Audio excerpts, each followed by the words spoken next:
tutti e benvenuti in questo nuovo video. Oggi recensione del filato Chuck di casa Tessiland. È disponibile in davvero tantissime varianti. È un acrilico 100% sottile, adesso andiamo a vedere nel dettaglio, che già vi anticipo mi piace molto. Abbiamo dei gomitoloni da 100 grammi per una resa di 400 metri, una resa assolutamente eccellente. Non sono tantissimi i gomitoli da 100 grammi che hanno appunto questa resa.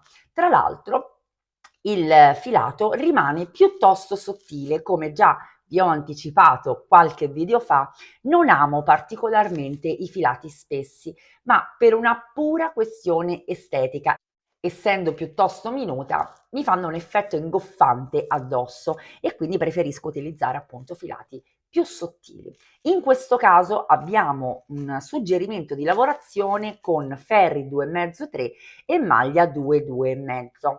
Come sempre nei vari siti, quando andiamo a scegliere il nostro filato e guardiamo il telino, sono realizzati tutti quanti a maglia, quindi con i ferri. È un po' più complesso, quindi per chi lavora all'uncinetto come noi, capire un po' la resa, la texture, quello che poi ci dà una volta lavorato un piccolo pannello e quindi compriamo un po' alla cieca, ci facciamo un'idea, ma potremmo sicuramente averne una un pochino più precisa. Come ripeto, abbiamo appunto un 100% di acrilico e io in questo caso vi mostro la variante ottanio, ma come ripeto ci sono davvero tantissime sfumature tra le quali scegliere. Chi è ormai veterano del canale ha visto sicuramente diversi progetti realizzati da me con questo filato. Me ne sono davvero innamorata, è molto morbido, è scorrevole al tatto. Mi piace che la variante tinta unita sia uniforme, non è scontato perché in alcuni casi, in alcuni siti, in alcuni tipi di gomitolo si possono trovare anche delle piccole discromie. Invece il Chuck mi ha sempre dato una assoluta garanzia.